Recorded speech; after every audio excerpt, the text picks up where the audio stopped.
joining me again at steampunkchronicle.com. It is my great delight today to have Leanna Renee Hieber with me, one of my favorite writers, and she's here to talk about her career path and some exciting things that you have coming up. Hello, Leanna. Hello, thank you, my dear. It is so good to see you. One of my favorite people as well, so Mutual Admiration Society. Now, you're a Cincinnati native. We're here at Steampunk Empire Symposium in Cincinnati, which is great, which is, I think, where we met ages ago. We won't say how many years, but we're enjoying the convention. We're both here. We're both writers. We're both seeing a lot of people come by. How's your work being received? It's been great. I love coming home. I am a New Yorker now, but I was, born just north of Cincinnati, and so I have a lot of roots. And so it's great to come back, see familiar faces, and every year I've been getting new readers that come back, and I have a new book out every year, and so they come back for the next book and the next book, and that's been wonderful. And last night I was able to do a Gothic paranormal panel talking about why are people drawn to the Gothic paranormal, or why do they actually recoil from it? Because you have to really let yourself go to enjoy a Gothic novel. So yes, I am Gothic in appearance, but goth in appearance as well. So, but goth and Gothic are not the same thing. So the traditional Gothic novel, as the Castle of Otranto began with in the late 18th century, for me that literary tradition is part and parcel of why I do what I do, is kind of carrying that on for a modern audience, but in a historical fantasy context. So I got a chance to talk about what makes me tick. Why do I choose to carry on this literary tradition of the Gothic novel in my particular work? Why do people care about these really, really intense, dramatic stories? And so we had a great discussion in the panel about all of that. And so what I love about these particular, what I love about Steampunk Empire Symposium and just steampunk conventions in general is we get a chance to talk about what brings us all together. Why in the world do we love dressing up the way we do, and why are we drawn to this particular era that we are drawn to? For me, the why, and me being able to speak about it passionately, that's what keeps people coming to my books.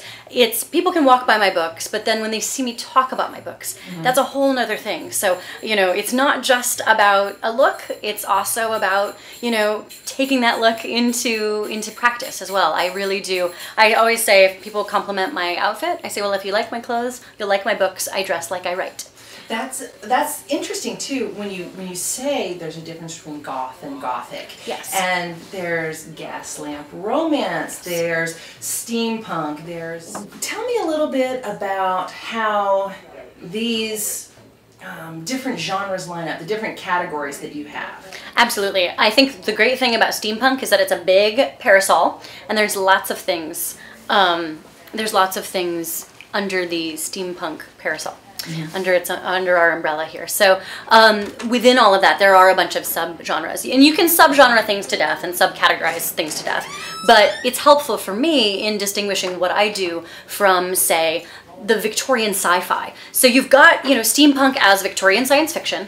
Then for me, I do Gaslamp Fantasy. So in my Gaslamp Fantasy world, I'm less concerned with the technological aspect, and I'm more concerned with the traditions of fantasy as a genre. So Gaslamp Fantasy is still bringing forth the elements of the Gaslight era, the look, the noir, all of that sort of dark and stormy night aesthetic, which for me goes really well with the sense of the Gothic as well. So in that, though, more fantasy tropes, more prophecies and spirits and spiritualism and things like that, which can factor into, straight up steampunk with technology as well, if you're trying to find the science of the spirits. But for me, it's a lot about some of the more fantastical, prophetic and sort of otherworldly divine mystery types of things that you deal with in a fantasy quest. So for me, that's what I fused with a Gothic novel. When I first wrote The Strangely Beautiful Tale of Miss Percy Parker, which was my first novel, I hadn't seen pairings of a Gothic novel and high fantasy before. So I thought those are my two favorite genres. So my favorite books are the 19th century Gothics and Lord of the Rings and, and the Chronicles of Narnia. Those are my formative things that got me writing. And then Harry Potter rekindled a lot of that old early love for me. So those things combined is what got me writing and keeps me writing, is the fusion of those 19th century tales with the fantastical. So I think for me, I'm not trying to necessarily reinvent the wheel with any of those things, but I do think it does, there is a slight parsing of the subgenres. You've got, you know, books with Gaslamp romance where the romance is more of a factor. And different publishers will shelve things different places. All I can do is have a dialogue with my readers about, well, this is the forefront of the tale, these are my subplots, and it falls into the genre as it will. But people who are looking for airships and gears and a lot of technological devices in my work, they won't find them as much as they will find prophecies and demons and paranormal things and lots of ghosts. Ghosts more than anything. And there's something of a ghost in your writing right now. You have a book that's out of print. You had a publisher that just one day stopped returning everybody's calls. Then suddenly you had this book that went out of print, and it's come and it's gone. And now you have a new publisher that's coming. Yes. A big deal. Yes. You have a big deal coming. Tell me a little bit about that big deal coming. Okay, so I'm so excited to be working with Tor. And Tor has been a place that I have wanted to have my work at since I started writing. I feel that they understand historical fantasy better than any other publishing house understands. They're a big house. They are forefront in fantasy and in science fiction. So I really feel like they can help shepherd my career to the next level. So I will have 7 books with them in the next few years. So my new series, a new Gaslamp Fantasy series, and then they are rescuing my Strange and Beautiful series, which, yes, it was a sad tale, but much like the phoenix that is prophesized in that book, Miss Percy Parker will rise again, and her coterie of Ghostbusters will rise again. And so all of that will be reissuing within the next few years. So both this fall and then early next year, we'll have Eternophiles releases. So that's my new Gaslamp Fantasy saga. So the Eternophiles focuses on a paranormal arms race between New York and London in 1882, focusing on 2 different covert secret environments, 2 secret offices that are trying to get the upper hand with each other.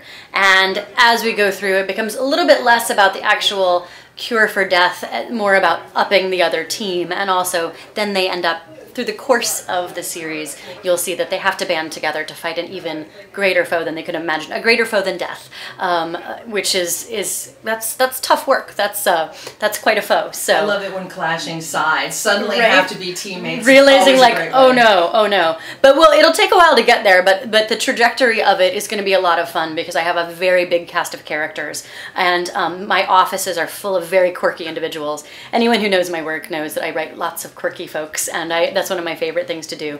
Lots of various idiosyncratic behaviors that you'll see play out between New York and London, and I'm really enjoying all of that. And then for me, it's another way to deal with, for me, all of my work tends to focus on that fine line between life and death and the spirit world and our mortal world and the things that pass between it, and very often the very thin veil between those worlds. It takes another look at all of that. And so all of my work has crossover characters, and Tor is allowing me to indulge that, bless them. So I get a chance to bring back Strange and Beautiful characters into the Eternophiles, bring in my Magic Most Foul characters from my Magic Most Foul series into all of that. I wanted to make sure that I ran that by my editor as a plan, but since Gaslamp Fantasy is such a niche market, and it's something that I've completely made my career in, and people know me for doing, you know, traditional gothic with a modern twist, and so I'm trying to kind of dig my heels into that genre, and